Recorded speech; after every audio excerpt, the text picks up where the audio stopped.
नमस्कार।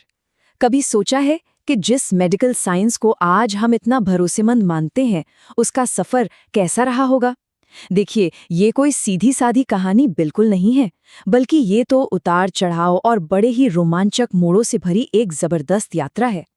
तो चलिए, आज चिकित्सा के इसी घुमावदार रास्ते को जरा करीब से समझते हैं। तो इस सफर में हम सबसे पहले चलेंगे प्राचीन ग्रीस, जहां पहली बार तर्क ने अपनी जगह बनाई। फिर वहां से रोम के इंजीनियरिंग चमत्कारों को देखेंगे, यूरोप के उस अंधकार युग से गुजरेंगे और ये भी जानेंगे कि कैसे अरबी स्वर्ण युग ने ज्ञान की इस लौ को बुझने से बचा लिया। सबसे बड़ा सवाल तो यही है कि आखिर दवा और इलाज का ये सिलसिला एक पक्का विज्ञान बना कैसे? हम सब अक्सर यही सोचते हैं कि तरक्की हमेशा एक सीधी लाइन में आगे की तरफ ही होती है, लेकिन चिकित्सा का इतिहास हमें कुछ और ही सिखाता है। इस सफर में कमाल की तरक्की हुई, लेकिन फिर ऐसे दौर भी आए जब सब कुछ ठहर सा गया, और फिर हैरान कर देने वाली वापसी भी हुई। ये वाकई एक बहुत ही दिलचस्प कहानी है। तो हमारी कहानी का पहला अध्याय शुरू होता है प्राचीन ग्रीस में। ये वो दौर था, वो लम्हा था जब चिकित्सा को पहली बार जादू टोने से अलग किया गया और तर्क की कसौटी पर परखा जाने लगा। ये अपने आप में एक बहुत बड़ा, एक क्रांतिकारी कदम था।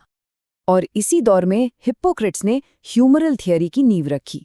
अब ये थियरी आज के ज़माने में तो गलत साबित हो चुकी है, पर इसका जो मूल विचार था वो क्रांतिकारी था।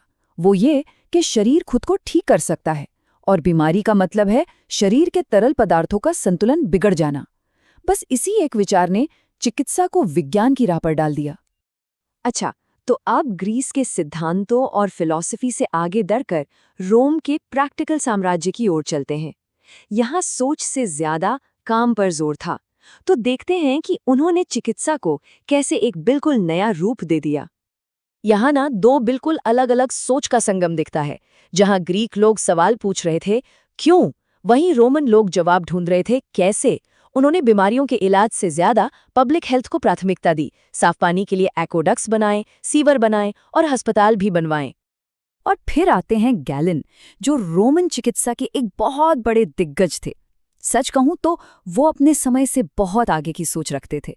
उनका मानना था कि बीमारी का इलाज करने से कहीं बेहतर है कि सेहत को बनाए रखा जाए। आज की भाषा में कहें तो जिसे हम प्रिवेंटिव हेल्थ केयर कहते हैं। और गैलन का असर इतना गहरा था कि यकीन करना मुश्किल है। उनकी लिखी बातें, उनकी थ्योरीज यूरोप में 100-200 साल नहीं, बल्कि पूरे 1400 साल तक मेडिकल साइंस का आखिरी सच मानी जाती रहीं। सोचिए जरा, 1400 साल! इतिहास में शायद ही किसी एक शख्स का इतना लंबा दबदबा रहा हो। लेकिन फिर कहानी में एक अंधेरा मोड़ आता है। जैसे ही रोम का महान साम्राज्य बिखरता है, यूरोप ने मेडिकल साइंस की तरक्की भी थमसी जाती है। सच तो ये है कि पहिया उल्टा घूमने लगता है। वो वैज्ञानिक सोच कहीं खो गई थी। शरीर को भूलकर लोग आत्मा के इलाज पर जोर देने लगे, और चिकित्सा एक बार फिर से अंधविश्वास और धार्मिक हठधर्मिता के जाल में फंस गई। और ये एक बहुत लंबा ठहराव था। यहाँ तक कि इंसानी शरीर की चीरफाड़ यानी डिसेक्शन पर पाबंदी लगा दी गई। जाहिर है, इससे शरीर रचना विज्ञान यानी एनाटॉमी की तरक्की तो पूरी तरह से रुक ही गए। ये ज्ञान के लिए वाकई एक बहुत मुश्किल दौर था।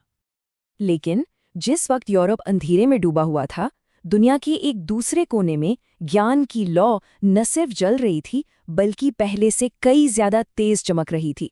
ये दौर था अरबी स्वर्ण युग का। यहाँ अरब के विद्वानों ने एक दोहरी भूमिका निभाई। एक तरफ तो उन्होंने ग्रीक और रोमन ज्ञान का अरबी में अनुवाद करके उसे हमेशा के लिए बचा लिया, तो दूसरी तरफ रेजेस और एविसेना जैसे महान विचारकों ने मेडिकल साइंस में कई नए आविष्कार भी किए। जरा उस दौर का ये विरोधाभास देखिए। एक तरफ यूरोप पिछड़ रहा था, तो दूसरी तरफ काहिरा में अल मंसूर जैसे अस्पताल थे, जो आज के हिसाब से भी हैरान करने वाले रूप से आधुनिक थे। यहाँ मरीजों के सिर्फ शरीर का नहीं, बल्कि उनके मन का भी पूरा ख्याल रखा जाता था। आपको पता है, आज की जो मॉडर्न फार्माकोलॉजी है, उसकी नींव भी अरब विद्वानों ने ही रखी थी। उन्होंने दवाइयाँ बनाने और उन्हें मरीजों को देने के तरीके को एक विज्ञान का रूप दिया।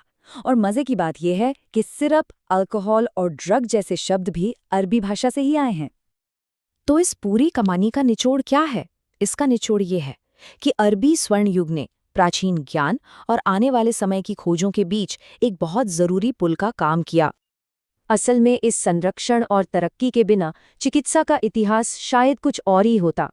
अरब विद्वानों ने उस मशाल को थामे रखा जिसे यूरोप ने लगभग बुझा ही दिया था, और फिर उसे सही समय पर यूरोपीय पुनर्जागरण के हाथों में सौंप दिया। और ये पूरी कहानी हमें एक बहुत गहरे सवाल के साथ छोड़ जाती है। जैसे कभी गैलन की बातें 1400 साल तक सच मानी गई, क्या ऐसा हो सकता है कि आज के मेडिकल साइंस की कुछ बातें भविष्य में गलत साबित हो जाएं? ये हमें याद दिलाता है कि ज्ञान का सफ़र वो कभी खत्म नहीं होता। हमेशा सीखते रहना ही आगे बढ़ने का एकमात्र रास्ता है।